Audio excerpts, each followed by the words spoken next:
morning, and thanks for joining us here on The Real Story. I'm Emma Wulfhorst.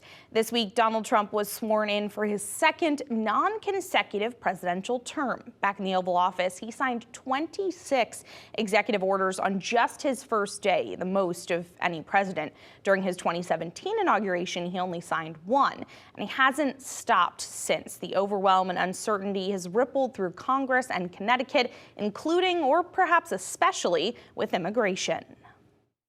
Very soon we'll begin the largest deportation operation in American history. That was President Trump speaking the night before his inauguration, and we are already seeing follow through and impacts nationwide. Here with me now, Maggie Mitchell Salem, Executive Director of IRIS, Integrated Refugee and Immigrant Services. Maggie, thank you so much for being here. Thanks, Emma. So, as I said, there's a lot of chaos and confusion with these sudden executive orders. There's court battles against them already in just a few days, changes with directions to federal agencies and those who work with them. How are Connecticut agencies handling this moment in time, especially with, this confusion permeating all the way down to the people who are telling each other about what's going on? What are you telling residents right now? So the first thing that all of the agencies here, and there are three of them, there's IRIS, there's SERI, which is located in Bridgeport, and there's Jewish Family Services of Greenwich. And we all have staff who are immigrants and refugees. And so I think I can speak for all three in saying the first thing we're doing is making sure they're okay, because they are deeply concerned, just like our clients. And then, of course, the next group are the people we serve, the people who, some of whom are waiting for family and have watched flights get canceled of family members who were due to arrive in the next few weeks. And then you have community members, churches, schools, other groups that are deeply, deeply afraid and are trying to understand what are their rights? What are the rights of all people in this country, regardless of immigration status? We're a country of laws, civil liberties, and they apply to everyone. And so we're helping people understand those. And I mentioned those court battles. Connecticut's Attorney General here, William Tong, immediately lodged a complaint this past week against President Trump's attempt to dismantle birthright citizenship. Just before we started taping here today, a judge responding and blocking that executive order for now. We're hearing from you and your colleagues more of this back and forth is expected over the coming weeks and months, which means outside of the law, mutual aid is going to be important. Legal battles and support can be costly. How are agencies preparing, and what do organizations like IRIS need right now?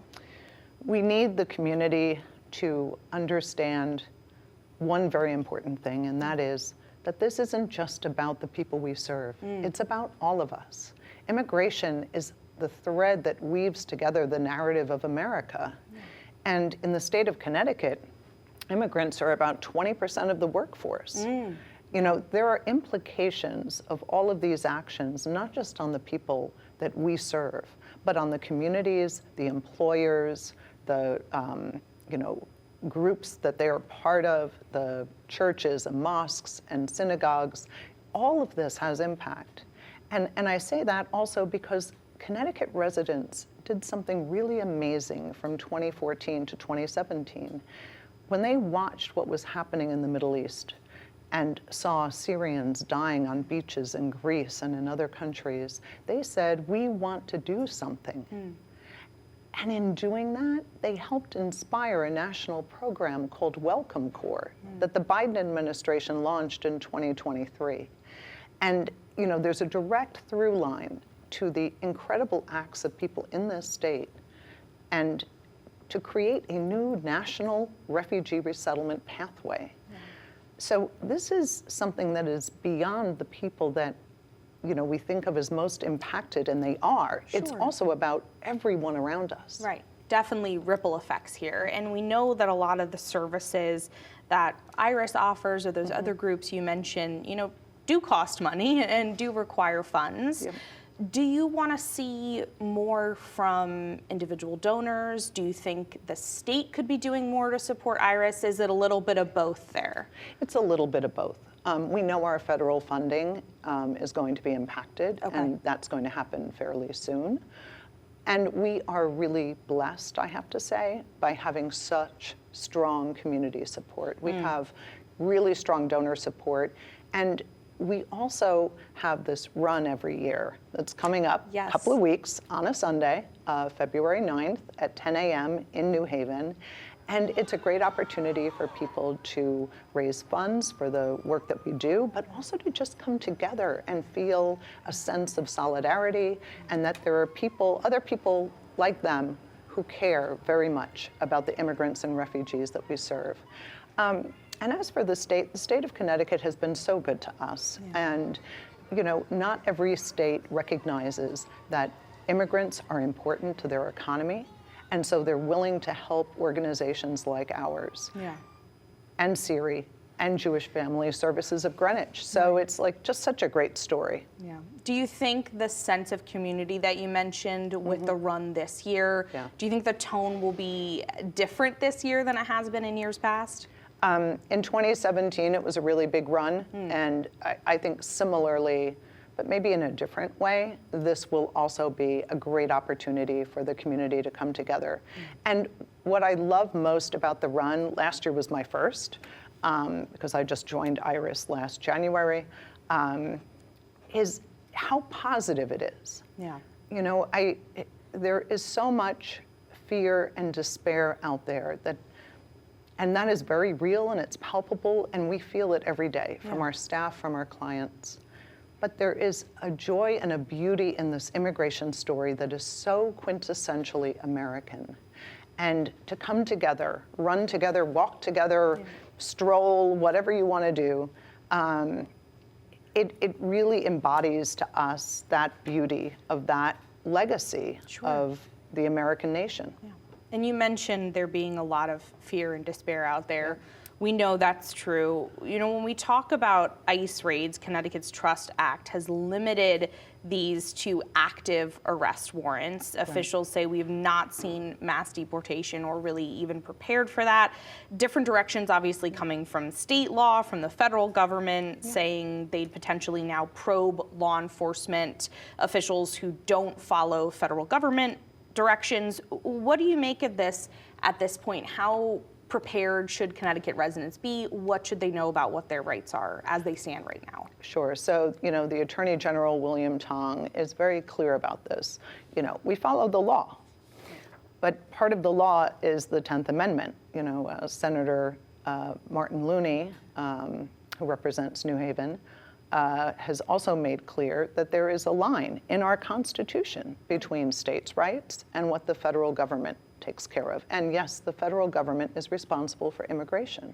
At the same time, states can say, in ways that are compatible and complementary to the federal law, that there are going to be times when they're not going to want to be enforcing immigration actions in certain ways. It doesn't mean that they're not going to enforce, for example, a judicial warrant, but in other administrative matters, they might be drawing a line and saying, this is not something that we're going to have our local law enforcement engaged in.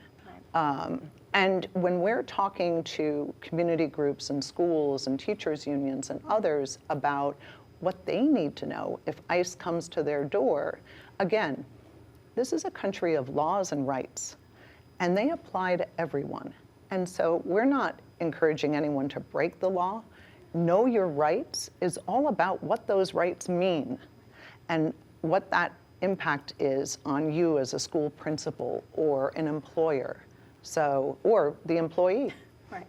And we know, as we mentioned at the top, that IRIS deals not only with immigrants and immigration, but also with refugees, which is such an important part of this. And there has been, as we've been talking about, a struggle to get clear information to immigrants and about immigration, but also to get information to refugees. One of the first things President Trump did was suspend the refugee resettlement program. We don't know for how long.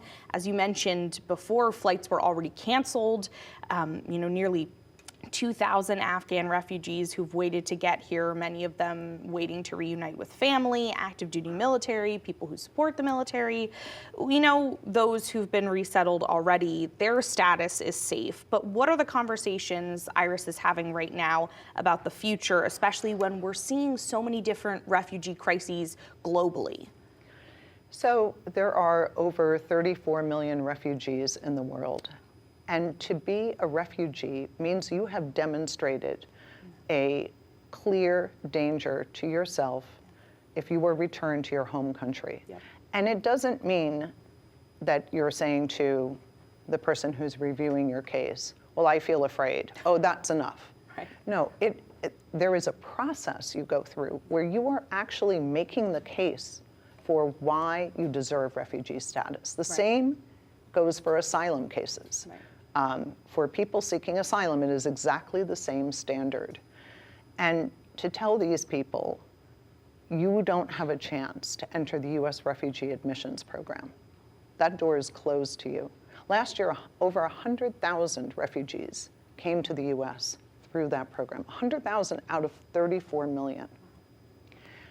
And now that is in jeopardy. And this is not just an act of charity. Again, back to what does this do for us? Refugees come here, they need a little help. That is the story of America. I mean, our grandparents, our great-grandparents, people came, they needed a hand up, and then they contribute. And that is what we need in a country where demographically we're getting older and our birth rate is declining. And so we need immigration. They help. Well, Maggie, thank you so much. We know there's so much more to talk about this as we see this situation change and develop in the coming weeks and months, but thank you so much. We appreciate you taking a couple minutes. Thank you. Appreciate it. We still have more to get to here on The Real Story, though, after the break. We took a first-hand look at a growery and spoke with local medicinal and recreational users of cannabis. Stay with us for this special report as we talk through what's working in Connecticut's market, what's not, why sales have slowed, and what policies might change. Stay with us.